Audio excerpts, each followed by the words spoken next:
اعوذ باللہ من الشیطان الرجیم بسم اللہ الرحمن الرحیم السلام علیکم ناظرین، میں آپ کی میزبان شفا زہرا ایک بار پھر سے حاضر خدمت ہوں اپنے اس بہترین پروگرام کے ساتھ کہ جس کا عنوان ہے صحیفہ سجادیہ اور ہماری زندگی۔ ناظرین محترم، اس سے پہلے کے ایپیسوڈ میں ہم مستقل گفتگو کر رہے تھے دعا کے حوالے سے کہ دعا کیا ہے اور ہمیں کس طرح سے دعا کرنی چاہیے، اور اس دعا کو کرنے کے لیے ہمارا یقین پروردگار عالم پر ہونا کتنا زیادہ ضروری ہے، یعنی حسن ظن رکھنا خداوند عالم سے کتنا زیادہ ضروری ہے۔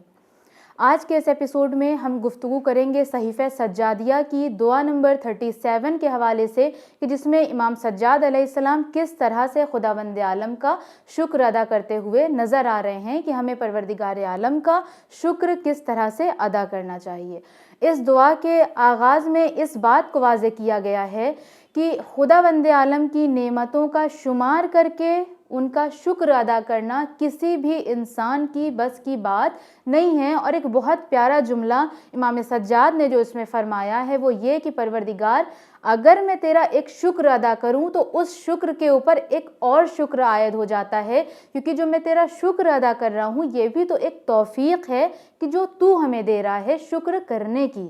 ورنہ ہمارے اندر اتنی صلاحیت کہاں کہ ہم خدا کی نعمتوں کا احساس کر کے اس کا شکر ادا کریں۔ اور اسی لیے امام سجاد نے فرمایا کہ میرے پروردگار، ہم اگر تیرا ایک شکر ادا کر رہے ہیں تو اس شکر کے اوپر بھی ایک شکر ہم کریں گے، لہٰذا اس کا خاتمہ کہاں پر ہوگا؟ اس کا خاتمہ یہاں پر ہوگا کہ انسان عاجز ہو کر بیٹھ جائے گا، لیکن وہ ہرگز بھی خداوند عالم کی نعمتوں کا شکر ادا نہیں کر سکتا ہے، اور جب وہ خداوند عالم کی نعمتوں کا شمار نہیں کر سکتا تو شکر ادا کرنا تو بہت دور کی بات ہے۔ لیکن اس کا یہ مطلب ہرگز نہیں ہے کہ اگر ہم اس لیول تک نہیں پہنچ سکتے، ہماری وہاں تک رسائی نہیں ہے تو ہم خدا کا شکر ادا نہیں کریں گے کہ ہم اس لیول تک تو کر ہی نہیں سکتے، تو خدا کا شکر ادا کرنے کا فائدہ کیا؟ نہیں، ایسا بالکل بھی نہیں ہے، کیونکہ اگر ایسا ہوتا تو ہمارے ائمہ علیہم السلام نے کبھی بھی ہمیں شکر کے طریقے نہ بتائے ہوتے کہ ہمیں کس طرح سے شکر خداوند عالم کا کرنا چاہیے۔ امام سجاد علیہ السلام فرماتے ہیں کہ شکر کے کچھ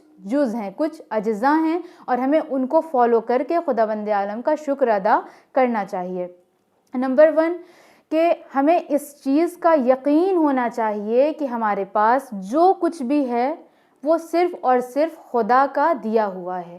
خدا کے علاوہ ہمیں کسی اور کا بھی تصور نہیں کرنا چاہیے، یا یوں کہہ لوں کہ اگر ہمارے ہاتھ میں چھوٹی سے چھوٹی نعمت آئے یا بڑی سے بڑی نعمت آئے تو ہمیں اپنے دل میں اور اپنی زبان پر دونوں جگہ پر ایک ہی جملہ رکھنا چاہیے کہ ھذا من فضل ربی، کہ یہ صرف اور صرف میرے رب کا فضل ہے، ورنہ میں تو اس لائق نہیں تھی، میں تو اس لائق نہیں تھا کہ مجھے پروردگار عالم اتنی بڑی نعمت سے نواز دیتا۔ لہٰذا خداوند عالم کے لیے اس بات کا یقین رکھنا کہ میرے پاس اگر ذرہ برابر بھی کوئی چیز ہے تو وہ خداوند عالم کی نعمتوں کا سرچشمہ ہے، اگر وہ نہ چاہتا تو ہمیں یہ چیز نہ ملتی۔ اب اگر پرسنلی ہم اور آپ اپنی اپنی زندگیوں میں دیکھیں یا جنرلی دنیا میں نگاہ کریں تو ہمیں یہ دیکھنے کو ملتا ہے کہ ہم خداوند عالم سے زیادہ انسانوں کے شکر گزار ہو جاتے ہیں، اور در حقیقت یہ کہیں نہ کہیں شرک میں بھی شمار ہو جاتا ہے، کیونکہ شرک ہم کب کر جاتے ہیں، ہم سے کس طرح سے ہو جاتا ہے، ہمیں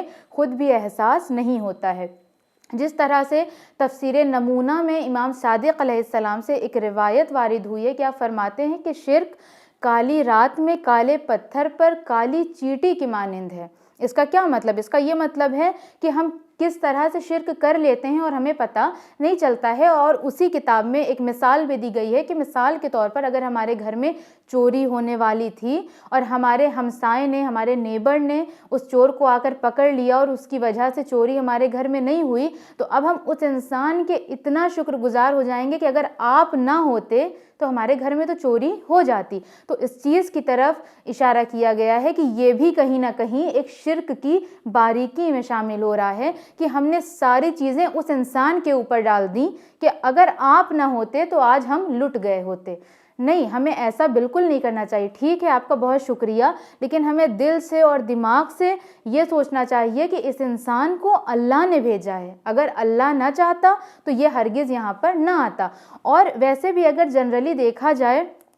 تو انسان اور بالخصوص آج کے زمانے میں انسان اتنا خود غرض ہو چکا ہے کہ وہ کسی دوسرے انسان کی پرواہ نہیں کرتا ہے۔ کوئی بھی انسان ہو، ہم ہوں یا آپ ہوں یا کوئی بھی ہو، ہر انسان ہمیشہ اپنا بھلا چاہتا ہے۔ تو اگر ایسے ہی پرآشوب ماحول میں کوئی ایسا انسان، کوئی نیک بندہ نکل کر آ رہا ہے جو ہماری مشکلات میں ہماری مدد کر رہا ہے، ہماری پریشانیوں میں ہماری مدد کر رہا ہے، ہمارے لیے ایک سپورٹ بن رہا ہے، تو یہ بات 110% طے ہے کہ وہ خود انسان نہیں کر رہا ہے بلکہ خداوند عالم اس سے کروا رہا ہے۔ کیوں؟ کیونکہ انسان بہت خود غرض ہے۔ قرآن مجید میں اگر خداوند عالم نے ایک جگہ پر انسان کی تعریف کی ہے، انسان کی خلقت کے بعد خود کو شاباشی دی ہے، خود کو مبارکباد دیا ہے، تو وہیں دوسری طرف انسان کے لیے یہ بھی فرمایا ہے کہ یہ تو حیوان نہیں ہے بلکہ یہ حیوان سے بھی زیادہ بدتر ہیں۔ اور وہی بات کہ اگر آج کے زمانے کی مثال لی جائے کہ ایک بار اگر آپ حیوان کے سامنے چلے گئے، اگر اس نے آپ کو پکڑ لیا تو ممکن ہے کہ شاید وہ آپ کو چھوڑ دے، مگر انسان آج کا ایسا درندہ ہو گیا ہے کہ وہ آپ کو نہیں بخشے گا، وہ آپ کو نہیں چھوڑے گا۔ تو کہنے کا مطلب یہی ہے، اور اس پوائنٹ سے کنکلوژن یہ نکلتا ہے کہ اگر ہمیں کچھ بھی عطا ہو رہا ہے، ہمیں کچھ بھی مل رہا ہے، اور ظاہر ہے کسی بندے کے ہی ذریعے ملتا ہے، تو اس کا شکر تو ہمیں ادا کرنا ہے کہ ہم جس طرح سے بھی چاہیں کریں، لیکن اپنے دل و دماغ میں اس بات کو فیڈ کرنا ہے کہ اس چیز کو دینے والا یہ انسان نہیں ہے بلکہ اس انسان کو خداوند عالم نے ہمارے لیے بھیجا ہے، کہ جو خداوند عالم کی طرف سے بھیجا گیا ہے اور ہماری وہ مدد کر رہا ہے۔ لہٰذا ہمیں شکر کے مراحل میں اس بات کو ضرور سوچنا چاہیے کہ تمام نعمتیں جو ہمارے پاس ہیں وہ خداوند عالم کی دی ہوئی ہیں، اور یہی چیز ہمارے شکر میں شمار ہوتی ہے کہ گویا ہم نے یہ خدا کا شکر ادا کیا ہے، یہ سوچ کر کہ یہ نعمت خدا کی طرف سے ہیں۔ تو ناظرین، امید کرتی ہوں کہ ہمارے آج کے اس پروگرام سے آپ نے کافی استفادہ کیا ہوگا۔ آپ سے ملاقات ہوگی ہمارے نیکسٹ ایپیسوڈ میں۔ بنے رہیں چینل ون کے ساتھ۔ والسلام علیکم ورحمۃ اللہ وبرکاتہ۔